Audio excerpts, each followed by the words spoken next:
नमस्कार दोस्तों, आपका स्वागत है हमारे YouTube चैनल में। हम आपको क्लास 12 का ये लेसन नंबर 1 करा रहे हैं। इसकी एक्सरसाइज 1.4 है। इससे पहली वीडियो में 2 क्वेश्चन हम करा चुके हैं और उन दोनों क्वेश्चन के हमने सभी पार्ट्स करा दिए हैं। तो ये एक्सरसाइज 1.4 के अब 3rd क्वेश्चन से हम ले रहे हैं। लगातार आप वीडियो में अगर हमारे साथ चैनल पर बने रहते हैं तो आपका कोर्स लगातार इसी तरीके से होता रहेगा। चलिए देखते हैं। ये है आपका क्वेश्चन नंबर 3 है। ये सब NCERT बुक से ही करा रहे हैं, तो हम पूरा कोर्स NCERT बुक से कंप्लीट कराएंगे आपको। समुच्चय 1 2 3 4 5 में A संक्रिया ये B है। इसका मीनिंग इन्होंने समझाया है। इसका मीनिंग है निम्नतम A और B में से, मतलब जो A और B 2 नंबर हैं उनमें से हमें न्यूनतम यानी कि मिनिमम वाला लेना है। तो ये इस तरीके से परिभाषित है कि ये इसका मतलब है इन 2 एलिमेंट में से कम जो होगा, छोटा होगा। इस संक्रिया पर हमें विचार करना है। वो करा विचार कीजिए संक्रिया, इसके लिए सारणी बनाइए। अब देखिए सारणी कैसे बनती है मैं बताता हूँ। अब जितने आपके पास ये सेट दे रखे, मतलब सेट में नंबर दे रखे हैं, उनसे हम सारणी बनाते हैं। देखिए क्वेश्चन नंबर 3 है। यहाँ पर सारणी इस तरीके से बनाते हैं। ये आपका संक्रिया का नाम है। संक्रिया का नाम है ये वाला, समझे। तो ये आपका यानी कि यहाँ लिख देता हूँ, ये संक्रिया का नाम है। अब जितने एलिमेंट होते हैं उन सबको हम लिखते हैं 1 2 3 4 5। इस तरीके से आपने ये 5 एलिमेंट हैं, तो हमने 5 इसमें लिख दिए हैं। तो ये आपके 5 तक हैं। तो अब इसी तरीके से नीचे इधर की ओर भी लिखते हैं 1 2 3 और ये 4 और ये 5। तो आपके सभी जितने भी एलिमेंट होंगे वो सब इस तरीके से लिखे जाएंगे। अगर 3 होते तो 3 तक लिखते। अब हमने बताया इसका मतलब क्या है, मिनिमम। तो कैसे बनती है सारणी, देखिए 1 और 1 में मिनिमम होगा 1, 1 और 2 में मिनिमम होगा 1, 1 और 3 में मिनिमम होगा यानी कि कम से कम होगा 1, 1 और 4 में कितना होगा 1, 1 और 5 में होगा 1। इस तरीके से बनेगी। अब यहाँ से लें 2, 2 के साथ 1, तो इनमें 2 और 1 में कितना होगा, छोटा 1 होगा। 2 और 2 में क्या होगा, 2 होगा। 2 और 3 में क्या होगा, 2 होगा। 2 और 4 में 2 होगा। 2 और 5 में 2 होगा। इसी तरीके से 3 और 1, तो 3 और 1 में क्या होगा, 1 होगा। 3 और 2 में क्या होगा आपका, 2 होगा। 3 और 3 में आपका होगा 3। 3 और 2 में छोटा होगा 2। 3 और 3 में कितना होगा 3। 3 और 4 में क्या होगा 3। 3 और 5 में क्या होगा आपका 3। अब 4 और 1 में क्या होगा, 4 और 1 में से छोटा 1 है। 4 और 2 में 2 आएगा। 4 और 3 में क्या आएगा 3। 4 और 4 में तो आपका 4 आ ही जाएगा। 4 और 5 में आएगा 4। अब 5 और 1 में क्या आएगा 1, सबसे छोटा। 5 और 2 में सबसे छोटा क्या होगा 2। तो 5 और 3 में क्या होगा 3। 5 और 4 में क्या होगा 4। 5 और 5 में होगा 5। ये आपकी टेबल बन गई। अब क्वेश्चन नंबर 4 लेते हैं। क्वेश्चन नंबर 4 में एक टेबल उन्होंने खुद बनाकर दे रखी है। इसमें ये कह रहे हैं कि निम्न संक्रिया सारणी द्वारा परिभाषित द्विआधारी संक्रिया पर विचार कीजिए। ये है आपकी सारणी। क्या है विचार करना है, इस तरीके से विचार करना है। तो यहाँ पर हम किस तरीके से पढ़ेंगे, आपको पढ़ने का तरीका बताया। जैसे अब ये 2 और 3 है, तो 2 और 3, 2 और 3 की सीध में देखिए 2 और 3 का क्या आएगा 1 आएगा। इसी तरीके से ये 4 है, तो मैं इस पर करता हूँ क्वेश्चन। देखिए ये है आपका, यहाँ पर कर रहे हैं हम 4th क्वेश्चन। तो 4th क्वेश्चन के लिए हम इस टेबल को देखते जाते हैं। देखिए कैसे करेंगे। आपका 4th क्वेश्चन का फर्स्ट पार्ट ये लिखा है आपका 2 संक्रिया 3 संक्रिया कितना 4। अब इसकी वैल्यू आप कैलकुलेट करें। तो यहाँ से आप देखें पहले क्या है भाई, ये 2 और 3, 2 और 3 में क्या आएगा 1 आएगा आपका। अब क्या बचा 4। अब देखिए 1 और 4 में देखिए, तो 1 और 4 का क्या आएगा 1। तो आपका आंसर हो गया 1। भाई इतना ही करना है, इसमें ज़्यादा नहीं करना होते। अब 2 3 4 है, तो मैं यहाँ पर देखता हूँ 2 3 4। ये किस तरीके से है, ये लास्ट के दोनों बाद में काम आएंगे। तो चलिए पहले 3 और 4 का देख लेते हैं। 3 और 4, जैसे ये 3 और 4 का क्या आएगा, 1 आएगा, तो 3 और 4 का आपका आएगा 1। चलिए अब 2 और 1 बचा, तो 2 और 1 का क्या आएगा, 1, तो ये वैल्यू भी आ गई आपकी 1। इस तरीके से आपको करना था। अब हमारा इसमें ये कह रहे हैं क्या ये क्रम विनिमय है, तो क्रम विनिमय कैसे, चलिए देखते हैं। मान लीजिए 2 और 3 का आपका ये 2 और 3 को देखने पर क्या आया है, 1 आया है। अब मैं 3 और 2 देख लेता हूँ, क्रम विनिमय में क्रम उलट के देखते हैं, तो 3 और 2 का भी क्या है, 1 है, तो ये इस तरीके से 1 आ गया। तो ये दोनों हमें दिख रहे हैं कि इक्वल हैं, तो 2 3 इक्वल 3 2 संक्रिया, तो ये इसलिए लिख देंगे कि क्रम विनिमय है। तो इस तरीके के ये क्वेश्चन होते हैं। तो ये क्रम विनिमय आपका कंप्लीट हो गया है। अब आगे और है एक पार्ट इसमें थर्ड, तो इसमें 2 3 4 5, तो मैं पहले यहाँ पर नोट कर लेता हूँ 2 3 और 4 5, इस तरीके से हमने नोट कर लिया है। तो अब इसके बाद क्या करेंगे, इसमें से टेबल में से देखेंगे। पहले क्या देखेंगे आप, 2 3, तो 2 3 का आएगा 1, तो मैंने लिख दिया 1। अब 4 5 का देखेंगे, तो 4 और 5 का क्या आएगा आपका, 1 आएगा। तो यहाँ पर मैं दिखा देता हूँ, देखिए पहले 2 3 का देखा है आपको 1 आया है। अब मैं देखूंगा कि इसका 4 और 5 का, तो 4 और 5 का भी आया 1, तो 4 5 का आपका आ जाएगा 1। अब आपके पास क्या बचा है, 1 संक्रिया 1, तो 1 और 1 का हम इस टेबल में से देखें, 1 और 1 का आएगा 1, तो ये भी फाइनल आंसर आपका 1 हो गया है। तो ये क्वेश्चन नंबर आपका 4th भी कंप्लीट हो गया। अब हम 5th क्वेश्चन पर जाते हैं।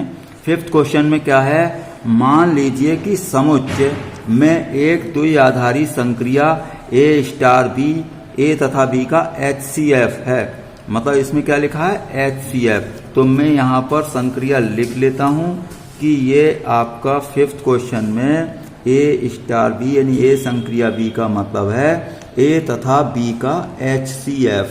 तो A तथा B का HCF पर हमें विचार करना है।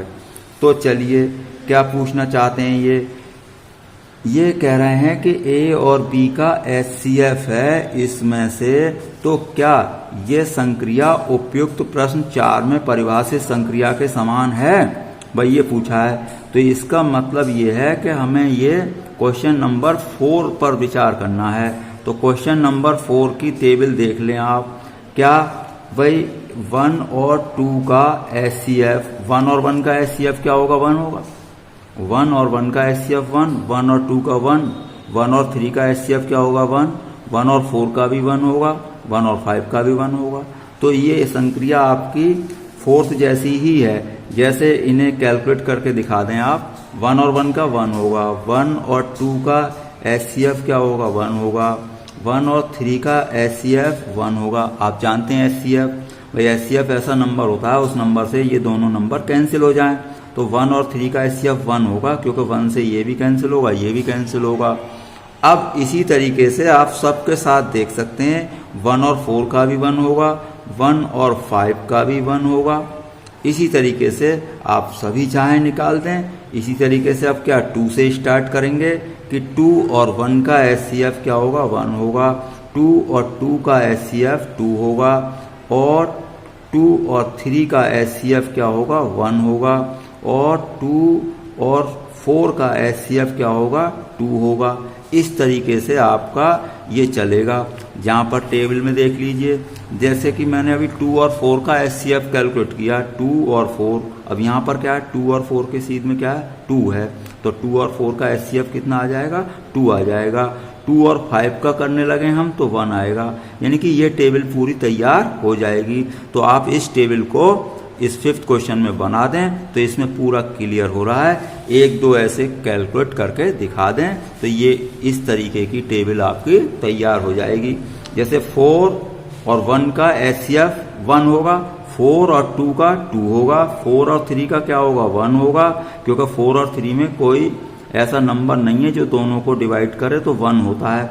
4 और 4 का 4 हो जाएगा, 4 और 5 का फिर 1 होगा। तो ये आपका क्वेश्चन नंबर 5 भी इस तरीके से हो गया है। अब क्वेश्चन नंबर 6 पर चलते हैं। इसमें कह रहे हैं कि मान लीजिए कि n में एक द्विआधारी संक्रिया a स्टार b बराबर क्या है, a तथा b का एलसीएम है। तो अब HCF की बजाय क्या है, एलसीएम है। तो मैं यहाँ पर नोट कर लेता हूँ, ये संक्रिया का नाम है a स्टार b, यानी a संक्रिया b, a तथा b का HCF, इसका नाम है HCF। तो मैं यहाँ पर करने की कोशिश करता हूँ, ये HCF नहीं है, सॉरी, ये है LCM। पहले वाले क्वेश्चन में था HCF। तो LCM में हम यहाँ पर देख रहे हैं कि 5 और 7, तो 5 और 7 का LCM आप जानते हैं क्या होता है, 35। तो ये आएगा आपका 35 आ जाएगा। और 20 और 16 का कितना आएगा, 20 और 16 का LCM आएगा आपका 80। भाई दोनों का LCM आप जानते हैं निकालना।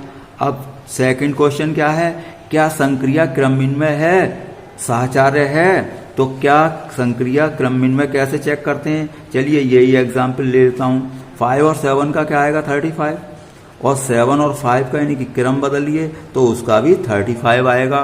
तो इससे क्या बात पता चल गई कि ये क्रमविन्मय है, क्योंकि 5 संक्रिया 7 और 7 संक्रिया 5 इक्वल है। तो यहाँ लिख देंगे क्रमविन्मय है।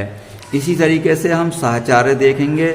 तो साहचर्य में किस तरीके से देखेंगे हम, जैसे 2, 3 और 4 ले लेते हैं हम। अब बताइए कि 2, 3 का एलसीएम क्या आएगा, भाई 6 आएगा। 2 और 3 का एलसीएम क्या आएगा, 6। और अब ये 4 और बचा है, 6 और 4 का कितना आएगा, 12 आएगा। अब हम इस तरीके से करते हैं कि 3 और 4 का पहले निकाल लें। 3, 4 का एलसीएम कितना आता है आपका 12, और 12 और 2 का कितना आता है 12। ये दोनों इक्वल आए हैं। तो यहाँ पर लिख देंगे कि 2 स्टार 3 या 2 संक्रिया 3 संक्रिया 4, 2 संक्रिया 3 संक्रिया 4 इक्वल है। यहाँ लिख देंगे, अतः ये साहचर्य है। इतना काम करना है। अब इसका नेक्स्ट पार्ट भी है, थर्ड पार्ट। तो ये हो गया साहचर्य वाला, तो थर्ड पार्ट हो गया आपका, सेकंड हो गया। अब फोर्थ पार्ट में ये कह रहे हैं n में इसका कोई तत्समक अवयव है। मतलब तत्समक अवयव हमने इससे पहली वाली वीडियो में आपको समझाया है कि तत्समक अवयव किस तरीके से देखते हैं। तो मैं यहाँ पर बता देता हूँ तत्समक अवयव क्या होता है। भाई तत्समक अवयव ये होता है, जैसे इसके साथ कोई अवयव आया है तो ए ही रहना चाहिए आंसर, ए के साथ, यानी ऐसा कोई एलिमेंट होना चाहिए। अब ऐसे एलिमेंट होते भी हैं, कैसे, अगर a + 0 करें तो a होगा, या 0 + a करें तो a होगा। यानी कि 0 जो है आपका योग का, यानी कि धन संक्रिया का तत्समक है। अब मान लीजिए ऐसा भी हो सकता है कि a × 1 आपका a रहेगा, 1 × a भी a रहेगा। तो 1 आपका गुणन संक्रिया का तत्समक है। तो यहाँ पर कैसे देखें हम, यहाँ पर देखते हैं कि आप ये देखें कि आपका कोई नंबर ले लें, 5 और संक्रिया 1 है मान लीजिए। तो 5 संक्रिया 1 का एलसीएम कितना होगा, 5 होगा। अब 1 संक्रिया 5 लिखें, यानी कि 1 5 लिखें तो इसका भी 1 होगा। तो इसका वो 5 होगा। इसका मीनिंग क्या हुआ, ये आपका इस तरीके से आ गया है क्या, ए संक्रिया ई, पहले ये आप दिखा दें चाहे, और ई संक्रिया ए, यानी कि ए और ई का एलसीएम ए आएगा। ऐसा कोई नंबर है हमारे पास, जैसे 1 है, 5 और 1 का एलसीएम कितना है 5 है, और 1 और 5 का एलसीएम कितना है आपका, उसका भी 5 है। तो इस तरीके से आप शो कर दें, बस इतना ही करना है आपको। यहाँ लिख देंगे हाँ तत्समक अवयव है, तत्समक अवयव ई बराबर 1 है। तो यहाँ पर तत्समक अवयव आपका कैलकुलेट हो गया है। तो ये तत्समक अवयव आपका कहलाता है। तो अब इसके बाद का करते हैं, फिफ्थ पार्ट क्या है, एन में कौन से अवयव, एन में कौन से अवयव क्या है, ये दे रखा है कि इस संक्रिया के लिए व्युत्क्रमणीय है। तो देखिए व्युत्क्रमणीय में क्या होता है, व्युत्क्रमणीय मैंने इससे पिछली वीडियो में आपको पूरा क्लियर किया है। ऐसा होता है कि ए संक्रिया, मान लीजिए ये लिखा है तो 1 आ जाना चाहिए, या ई संक्रिया ए लिखा है आपका तो 1 आना चाहिए। ऐसा हो जाता है। कैसे? ए इंटू 1/a 1 होता है। अब इसमें हमें देखना है एन में ऐसा है, एन में कोई ऐसा अवयव है? हाँ है। क्या 1 संक्रिया 1/1 क्या आएगा? 1 आएगा। तो यहां कह देंगे एन में 1 ऐसा अवयव है, एन में 1 अवयव है जिसका क्या है? संक्रिया के लिए व्युत्क्रमणीय है। तो 1 अवयव संक्रमणीय व्युत्क्रमणीय है, तो 1 अवयव व्युत्क्रमणीय संक्रिया के लिए है। इस तरीके से आप इसमें लिख देंगे व्युत्क्रमणीय है, या इसे लिखते हैं व्युत्क्रमणीय अवयव है। तो आपका व्युत्क्रमणीय अवयव क्या हुआ? एन में 1 हुआ, यानी कि इसके अलावा कुछ नहीं होगा। आप सोच रहे हो कि 3 और 1/3, क्योंकि 1/3 आपका नेचुरल नंबर नहीं है, तो केवल 1 ही हो सकता है, जो कि 1 को 1/1 करें तो भी 1 रहता है, यानी कि तब भी वो नेचुरल नंबर रहता है।